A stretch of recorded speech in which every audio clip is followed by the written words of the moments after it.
Have you ever stood by the ocean on a foggy day, where the mist is so thick it feels like it could swallow you whole? Imagine being out at sea and that, with the horizon gone and only the sound of creaking wood and your own heartbeat for company. This is the story of the Aurora Belle, and the morning the fog became a living, breathing monster. Captain Elias Burke was at the helm, a man who had spent 20 years reading the moods of the North Atlantic. He knew its tempers, its tricks, its grudging tolerance of the men who dared to cross it. The Aurora Belle, a sturdy schooner with a belly full of salted cod, was heading for St. John's, Newfoundland. Her crew of 12 were hardened sailors, men who trusted Elias with their lives. He'd navigated them through countless gales, but this one felt different. There was a malice in the wind, a scream that promised disaster. The sea rose up in towering black walls, each wave crashing over the deck, threatening to splinter the ship into 1,000 pieces.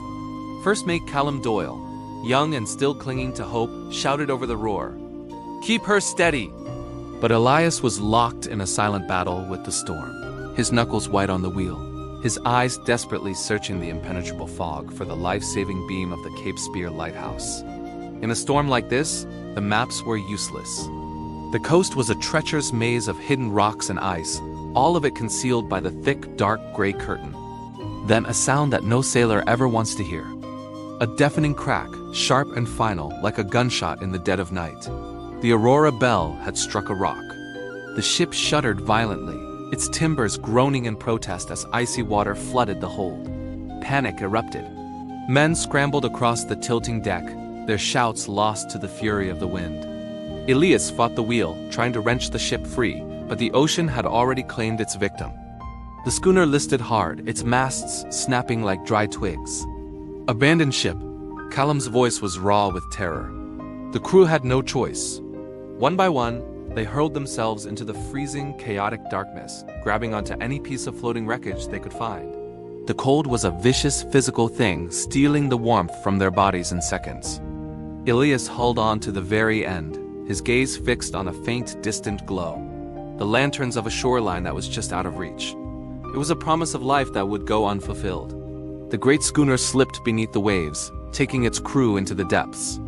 As the storm finally exhausted itself, an eerie silence fell over the water, a quiet more terrifying than the howling wind had been. When dawn broke, local fishermen began to search the rocky coves.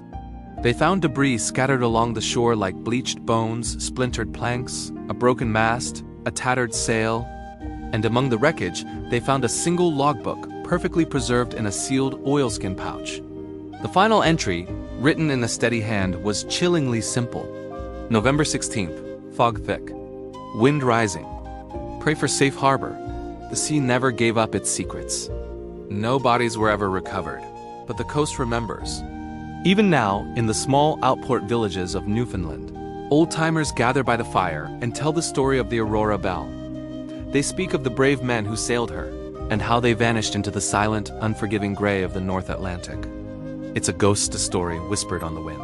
A timeless reminder of the power of the sea and the fragility of the lives spent upon it. Thank you for listening to this tale from the Silent Coast. If you enjoy stories of maritime history and mystery, be sure to subscribe and hit that notification bell so you don't miss our next voyage into the past. We'll see you in the next video.